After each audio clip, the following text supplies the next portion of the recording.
మల్లారెడ్డి ఆసుపత్రి చికిత్స పొందుతూ మహిళ మృతి. సూరారంలోని మాజీ మంత్రి మల్లారెడ్డికి చెందిన ఆసుపత్రిలో దారుణం చోటు చేసుకుంది. ట్రీట్మెంట్కు వచ్చిన రోగి అనుమానాస్పద స్థితిలో మృతి చెందింది. ఈమె యాక్చువల్గా 3 సార్లు తిరిగింది దవాఖానకి. వైద్యుల నిర్లక్ష్యం కారణంగానే మహిళ మృతి చెందినట్టు ఆమె బంధువులు ఆరోపించారు. వివరాల్లోకి వెళ్తే సూరారంలోని రోడా మేస్త్రి నగర్ కాలనీకి చెందిన కరీమా అనే మహిళ కాల్ బ్లాడర్ సమస్యతో కొద్ది రోజుల క్రితం ఆసుపత్రిలో చేరింది.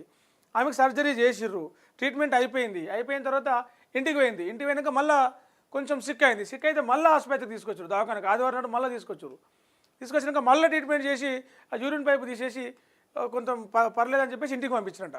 ఇంటికి పోయినాక మళ్ళీ ఆమె మళ్ళీ సిక్ అయితే మళ్ళీ హాస్పిటల్ తీసుకొచ్చిన తర్వాత హాస్పిటల్లో ట్రీట్మెంట్ అవుతున్న క్రమంలోనే ఆమె చచ్చిపోయింది. డాక్టర్లు పట్టించుకోకపోవడం వల్లనే చచ్చిపోయింది. అంటే 3 సార్లు 4 సార్లు ఒకసారి ట్రీట్మెంట్ చేసి ఇంటికి పంపితే కనీసం ఒక 6 నెలలన్నా హెల్త్ అనేది దాని ఏమంటారు స్టెబిలిటీగా ఉండాలి. ఫ్రీక్వెంట్గా వారం రోజులకు 15 రోజులకు ఒకసారి ట్రీట్మెంట్ కోసం మళ్ళీ వస్తున్న 15-20 రోజులకు ఒకసారి ఆరోగ్యం ఖరాబ్ అవుతుంటే ఎవరికైనా కుటుంబ సభ్యులకు కోపం వస్తుంది. డబ్బులు వసూలు చేస్తారు. లక్షలు వేలు ఆ ఫీజు అని ఈ ఫీజు అని ఆ టెస్టులను ఈ టెస్టులను డబ్బులు వసూలు చేస్తారు.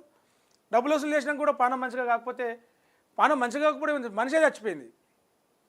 మల్లారెడ్డి అంటే పాలమ్మి పూలమ్మి కష్టపడి ఆయన దవాఖానలు స్కూళ్ళు కాలేజీలు పెట్టిండు. అట్లా పెట్టిన హాస్పిటల్లోనే ట్రీట్మెంట్ చక్కగా అందక ఒక మహిళ చచ్చిపోయింది. సరే ఆమెకి ఏదో రోగం ఉండొచ్చు, రోగం వస్తేనే హాస్పిటల్కి వస్తారు. ట్రీట్మెంట్ చేస్తే మళ్ళీ హాస్పిటల్కి రావద్దు కదా. అట్లా 3 సార్లు 4 సార్లు రావడం ఏంది? అట్లా నిర్లక్ష్యం చేయడం వల్లనే సరైన ట్రీట్మెంట్ అందకపోవడం వల్లనే ఆమెను పట్టించుకోకపోవడం వల్లనే మా కరీమా చచ్చిపోయిందని చెప్పేసి అలా బంధువులు మొత్తం హాస్పిటల్ అంతా పలగొట్టారు, కంప్లైంట్ చేశారు. ఏమని హాస్పిటల్ సీజ్ చేయాలని చెప్పేసి మనం చూడాలి. హాస్పిటల్ సీజ్ చేస్తారా ఏం కథ ఏందని.